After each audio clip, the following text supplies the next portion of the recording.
With all the criticism modern WWE has been receiving in 2026, perhaps one of the biggest examples of wasted potential has been tag team wrestling. While there is no denying the importance of creating major single stars, professional wrestling has always been at its best when it offers variety. A great tag team match with the right storyline behind it doesn't simply fill time on a card, it can elevate an entire show, create new stars, and deliver moments that fans remember for decades. And in contrast to 2026's creatively deprived tag team division, there is one period in modern WWE history when tag team wrestling was not only thriving, but was treated as an essential part of the product. From the legendary trio of the Hardys, Dudleys, and Edge and Christian, redefining the spirit of the Attitude Era by putting their bodies on the line, to the early Ruthless Aggression era, producing arguably the deepest tag team division in WWE history, with teams like Edge and Rey Mysterio, Los Guerreros, the world's greatest tag team, Kurt Angle and Chris Benoit, Booker T and Goldust, and Kane and Rob Van Dam. Today, we relive the days when tag team wrestling was truly at its peak.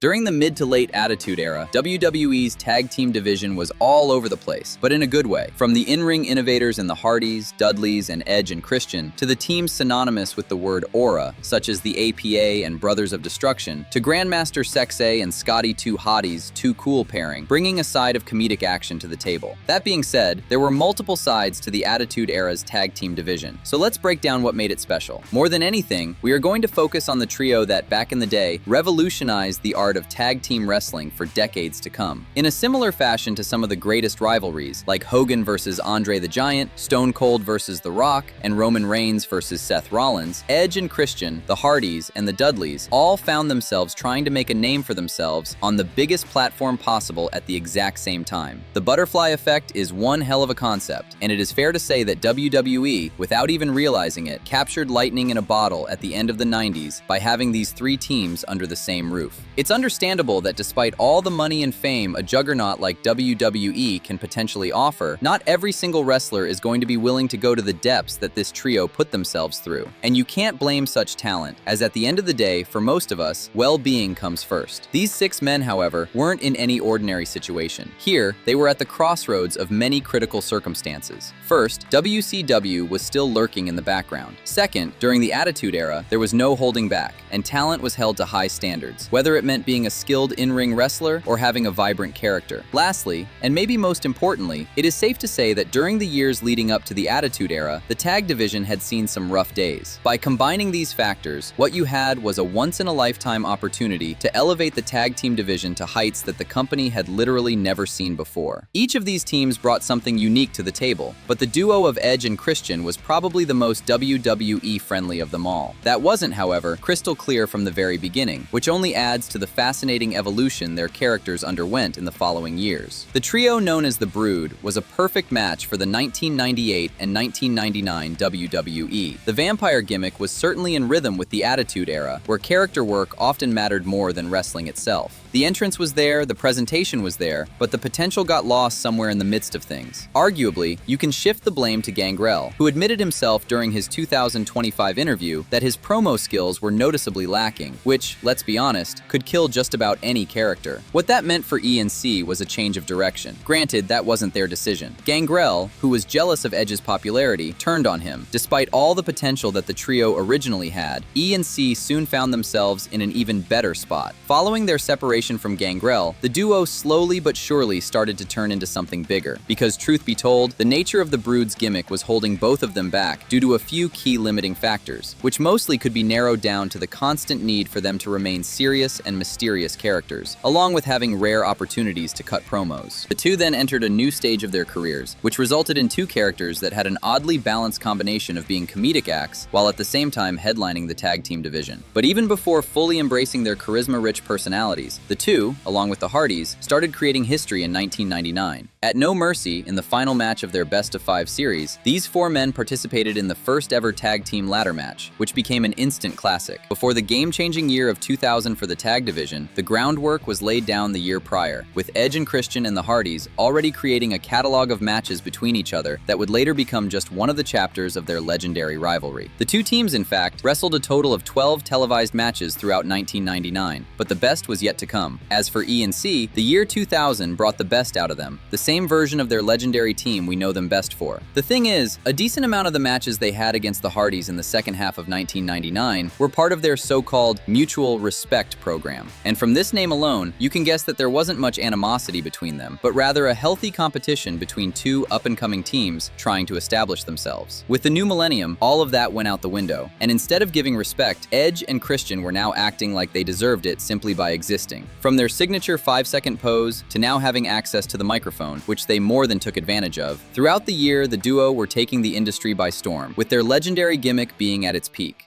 Now, let's talk more about the brothers known as the Hardy Boys. As I have mentioned in some of my previous videos, and will do so many more times, in this industry, relatability is the name of the game, and that's what the Hardy brothers were betting on since their early days. Particularly, Matt and Jeff came up with a pretty smart approach where you define your weaknesses from the get-go, and instead do your absolute best, highlighting the traits that make you, well, you. Without any exaggeration, in the year 1999, this duo was the most athletically gifted on the entire roster. Combine that with their famous willingness to take risks, and what you get is the forever bond between the Hardys and the fans, particularly younger generations. Their popularity was growing so quickly that, as a result, out of the trio of Hardys, Dudleys, and Edge and Christian, Matt and Jeff tasted the gold first. Ironically, out of the three teams, the Hardys were the ones who were perceived as the underdog team, with the Dudleys having size and the ECW background to their advantage, and E&C later becoming a team of overconfident villains. Matt and Jeff were presented as two brothers who were earning respect through their sheer willingness to leave it all in the ring. However, with all that being said, for a moment there the creative went down quite a questionable route when Gangrel went from leading Edge and Christian to becoming the leader of the New Brood faction, which included the Hardy brothers. The careers of the Hardys and Edge and Christian during the Attitude Era are interchangeable to the point that both teams were led by Gangrel at different points. Besides that and their common desire to be the best team on the roster, the similarities ended there, and after later dumping Gangrel, the two went back to being babyfaces, which proved to be a very timely occurrence given how much their underdog personas would make sense for their legendary rivalry against the Dudleys and Edge and Christian the following year. Now, the Hardys and Edge and Christian were already bringing a lot to the table, but you can't talk about the tables without mentioning the Dudley Boys. Unlike the other two teams, the Dudleys arrived in WWE with already having some history behind their names. Having a background in ECW, the duo had a lot to offer to WWE's Attitude Era. By bringing their reputation as a ruthless tag team with an unhealthy obsession over putting bodies through tables, the two quickly became a vital part of the tag team division. With E&C and the Hardys having a head start over the Dudleys by already having at least some experience in the company, Bubba Ray and Devon had to make an immediate impact. And what better way to establish themselves than by targeting the extremely, pun intended, popular duo of Matt and Jeff Hardy. In the weeks leading to their Royal Rumble 2000 match, Bubba and Devon were obsessed with putting the bodies of Matt and Jeff through tables. The Hardys being the Hardys, they were more than welcoming that kind of sense of violence, which led to the first ever tag team tables match. This trio was writing history every single month, with all of them continuously having matches over and over again, while at the same time keeping things fresh by utilizing tables, ladders, and the innovation that was coming with it. Now, after months of battling between each other, things famously reached a new level of complexity heading into the WrestleMania 2000 season. While the team of 3D had successfully captured the tag gold only half a year after their debut, the once friendly rivalry between the Hardys and Edge and Christian was progressively turning into something more aggressive. E&C were understandably getting fed up with the fact that out of the three teams, they were the only ones who hadn't won the titles yet. On the flip side, given all the risks they were putting their bodies through, Matt and Jeff weren't satisfied with where they were, and were naturally pursuing the gold at full force. That leads us to the No Way Out 2000 #1 contendership match between the two teams. Both teams knew each other pretty well by then, which gave us a fairly close fight, and as random as it was, at the time, Matt and Jeff were managed by Terry Runnels. Despite having E&C right where they wanted them to be, in the end, it didn't matter, given that Terry turned on the Hardys and cost them the match. Despite the loss, the Hardys were refusing to let all their work go to waste, which would result in both teams trash-talking each other in interviews. With things escalating every week between all three teams and the biggest show of the year taking place any day now, the stage was set. Their iconic three-way rivalry kicked things off at WrestleMania 2000 with the first ever three-way tag team ladder match. Something that was unfathomable in the realities of pre-Attitude Era WWE was now taking place place at the grandest spectacle of them all, thanks to all the hard work of Edge, Christian, the Hardys, Bubba Ray, and Devon. The tag team division was now officially on the mainstream level. Here, you had three vibrant teams that were all complementing each other. The Hardys were high-flying experts, Edge and Christian brought their charisma-rich personas, and the Dudleys were the dominant powerhouse team. If you add to that the willingness of all three teams to experiment and put on a once-in-a-lifetime show, as a result, you get a very strong and spot-heavy match that ended up being the highlight of WrestleMania 2000. Edge and Christian won it, which was very fitting given they were the only ones out of this trio who hadn't tasted the gold. Now, they were all even, which left more questions than answers, particularly as to who was the best tag team, which is something they would fight over many more times, while at the same time managing to come up with something new as time progressed. Despite losing their titles for a brief period of time to the duo of Too Cool, Edge and Christian quickly regained them, and unlike the Dudleys and Hardys, they had more success headlining the tag division for longer periods of time. Throughout it, they defended them against the likes of D-Generation X, the APA, Rock and The Undertaker, along with continuing to have matches against the Hardys and Dudleys, and that's where things elevated to an even higher level. After continuing to fall victim to Matt and Jeff's efficiency with ladders, and being repeatedly thrown through tables by the Dudleys, Edge and Christian famously introduced a weapon of their own, steel chairs. With all the success that their WrestleMania ladder match received, the direction here was clear, a rematch at SummerSlam, but now with tables and chairs getting an equal amount of love. Once again, the tag team match stole the show. There was no stopping these guys, and you never knew which team would walk out with the win. For months to come, the story continued with different combinations of the three teams fighting each other, from the Hardys becoming World Tag Team Champions for the second time after defeating E and C at Unforgiven 2000 in yet another match of the night, which was a tag team steel cage match, to both teams continuing to fight for the gold while taking turns being dressed up as Los Conquistadores, to the Dudleys sporadically taking their chances against either the Hardys or Edge and Christian. The trio's final big program was during the WrestleMania 17 season. A larger-than-life WrestleMania like WrestleMania X7 required only the best storylines and top-notch action. After having a countless amount of matches against each other over the past year and a half, the trio was looking to settle the score once and for all. Between SummerSlam 2000 and WrestleMania 17, the tag titles were being hot-potatoed in characteristic Attitude Era fashion. And while admittedly this leaves a little room for crafting a historic title reign, what it does is ensure that things stay unpredictable, where any team can walk out with the gold. More importantly, it reinforced the idea that there was no clear-cut best team among the three. By WrestleMania X7, this was no longer just another championship match. It was the culmination of a rivalry that had helped redefine what tag team wrestling could be. And describing the match itself would be the same as trying to explain a sunset by describing its colors. You can mention every detail, but it still won't capture the feeling. If by some miracle you haven't seen it yet, do yourself a favor and fix that, because this one was undoubtedly their best one. Breathtaking action, unbelievable sequences, and plain and simple, some of the most creative and dangerous spots ever seen in WWE. This was the wrap-up to their classic three-way rivalry, and that night in Houston, they made sure to prove to the world once again that when given the opportunity, tag team wrestling could create moments just as unforgettable as any singles main event. To summarize, the rivalry between the Hardy Boys, the Dudley Boys, and Edge and Christian became much more than a series of unforgettable matches. These three teams completely changed the perception of tag team wrestling in WWE, proving that tag teams could be some of the biggest attractions on the card. The Hardys brought a level of athleticism and risk-taking that had never been seen before. The Dudleys added a sense of danger and destruction that made every encounter feel unpredictable. And Edge and Christian combined elite in-ring ability with some of the most entertaining character work of the era. Together, they created a perfect formula. Three teams with completely different identities, constantly pushing each other to new heights. However, what often gets overlooked is that the tag team division of this period was much deeper than just the TLC trio. Outside of the main spotlight, WWE had a variety of teams that added their own flavor to the division. The New Age Outlaws remained one of the most recognizable acts in the company. The Acolytes brought a completely different style as one of the most intimidating powerhouse teams on the roster, while Too Cool became one of the era's most beloved acts with their unique combination of comedy and charisma. Teams like TNA, the Headbangers, the Hollies, and later Right to Censor added even more variety and gave the division enough depth that not every team needed to be involved in a ladder match to feel important. The beauty of WWE's tag division around 2000 and early 2001 was that it wasn't built around a single formula. There were teams that could deliver insane performances, teams that could create memorable characters, and teams that could do both at the same time. The Hardy Boys, Dudley Boys, and Edge and Christian may have been the ones who defined this era, but they thrived because they were surrounded by a division that felt competitive, unpredictable, and full of personality. But as the Attitude Era era came to a close and WWE acquired WCW, WWE's tag team landscape was about to undergo a massive transformation, which leads us to the tag team division of the Ruthless Aggression era.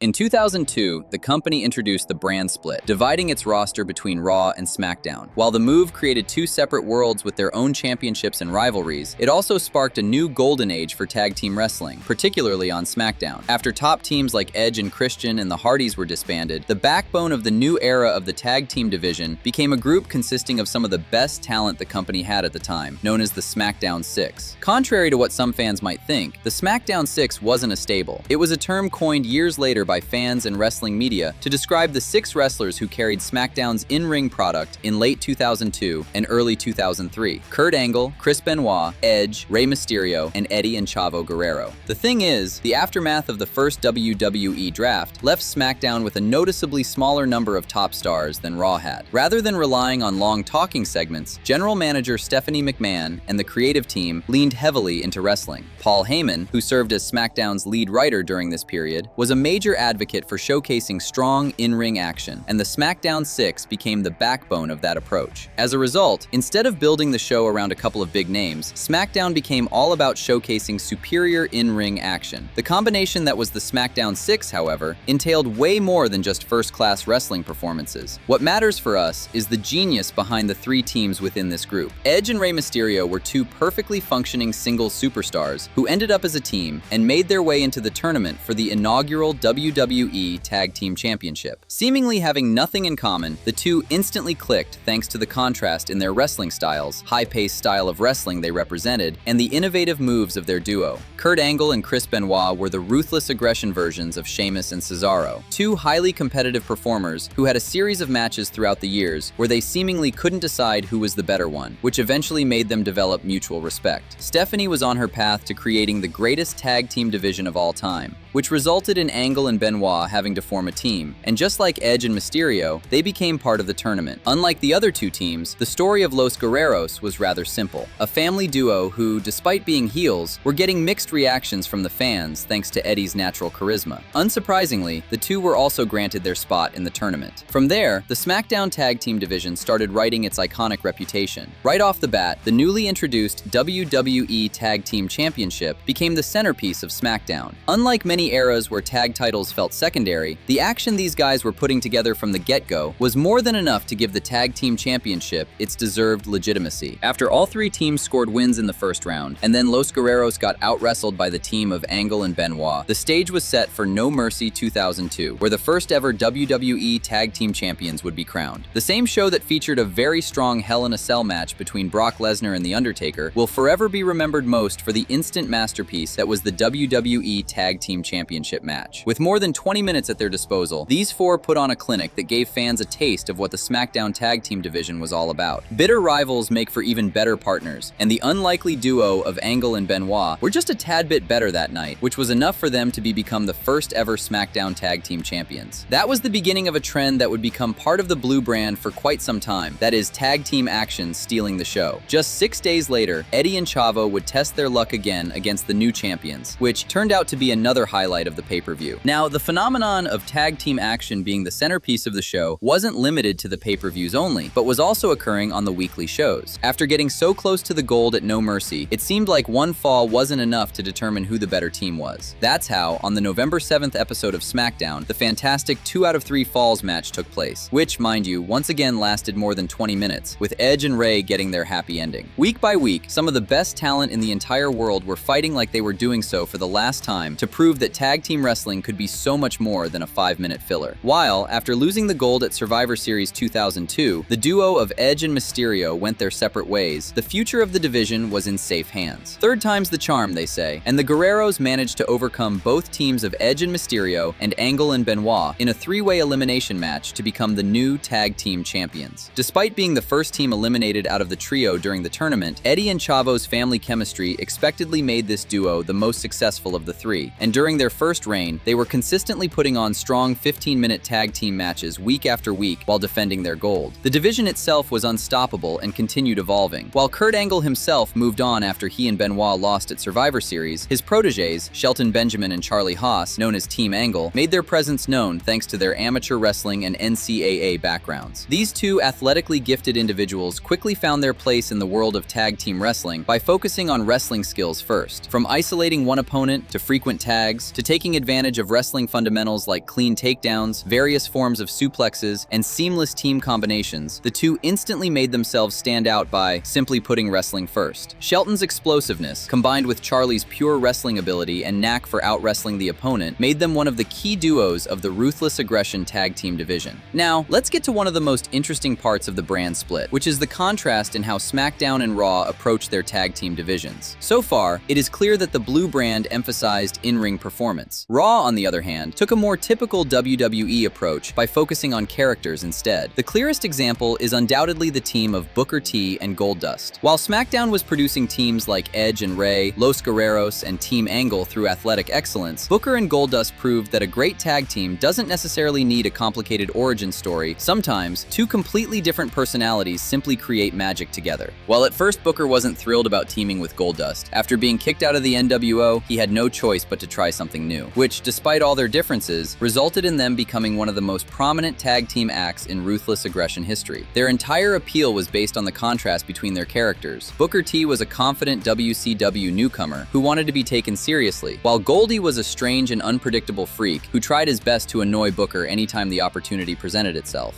As for the other top teams, Raw had Lance Storm and William Regal, Kane and Rob Van Dam, the Dudleys, and Chris Jericho and Christian. Regal and Lance Storm were probably Raw's closest counterpart to Team Angle, given their mastery of making a match feel like a technical competition. Unlike Team Angle, however, they weren't built around the idea of athletic superiority and youth, but rather the old-school mentality of two veterans who believed wrestling was a science. Their methodical style and excellent fundamentals made them one of the most reliable teams on the roster, even if they never reached the same level of popularity as their SmackDown counterparts. Already established single stars, Chris Jericho and Christian managed to create one of the most entertaining heel teams on the roster, a partnership built around arrogance, cleverness, and a shared belief that they were above everyone else. While they may not have had the same dominant presence as teams like the Dudleys or the technical identity of Storm and Regal, it didn't stop them from capturing the World Tag Team Championship in late 2002. Their reign also played an important role in establishing Booker T and Goldust as a team, as their feud showcased two completely different styles of tag team wrestling, one built around arrogance and opportunism, the other around unlikely friendship and chemistry.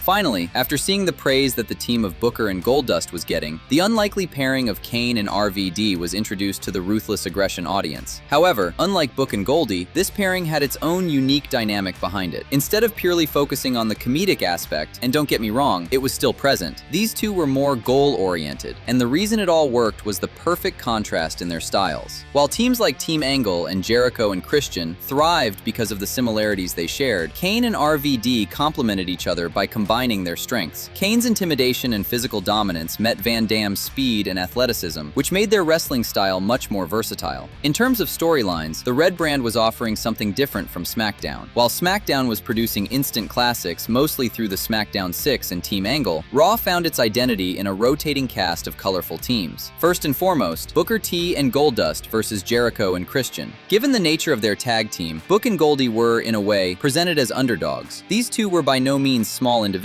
but their underdog spirit came from the oddness of their pairing. Seemingly looking like a team that had no business challenging for the titles, their story was quite unique. Christian and Jericho, on the other hand, were basically Edge and Christian 2.0, your classic duo of wrestlers who thought they were the best in the world. On top of that, in the world of WWE, they had more credentials to their names. Jericho was a WrestleMania main eventer, while Christian was an 8-time tag team champion. After the two found each other, that number went up to 9 after they became champions by defeating another unlikely duo in Kane and Hurricane. And again, while not matching the level of tag team wrestling that was held in such high regard on the Blue brand, what this rivalry did was produce its fair share of entertaining backstage segments and plenty of comedy in general. The highlight of it all was, of course, the triumph of Booker and Goldust finally taking the straps off Jericho and Christian after 3 failed attempts. Following their title victory, Booker and Goldust's next challenge came in the form of Lance Storm and William Regal. And if Jericho and Christian were all about ego and entertainment, Storm and Regal were the complete opposite. They simply believed they were the better performers. Every match they stepped into felt calculated, methodical, and grounded in fundamentals, with Storm and Regal slowing the pace down and dissecting their opponents piece by piece. While Booker and Goldust relied on chemistry, charisma, and crowd support, Storm and Regal relied on textbook tag team wrestling and years of experience. Their rivalry may not have reached the same heights as Raw's previous title program, but it further highlighted just how diverse the division had become, where completely different styles and personalities could coexist without ever feeling out of place. After Booker and Goldust's reign came to an end, it wasn't long before one of Raw's hottest acts, Kane and Rob Van Dam, entered the picture. In a similar fashion to Booker and Goldust, the unlikely duo quickly became fan favorites and captured the World Tag Team Championships in the spring of 2003. Their reign kept the division moving, with successful defenses against teams like the Dudley Boys and the newly debuted La Resistance, before WWE gradually shifted its attention toward Kane's increasingly sinister character, which caused him to turn heel and end their partnership. Throw in Booker T returning to singles competition, Storm and Regal losing their momentum, and Evolution taking the focus away from the division, and it became clear that one of the hottest periods of Raw's tag team wrestling was fading away. While the Raw roster still had some solid teams like La Resistance and the Dudleys, that wasn't enough to match the depth that the Red Brand's tag team division had from the second half of 2002 through the summer of 2003.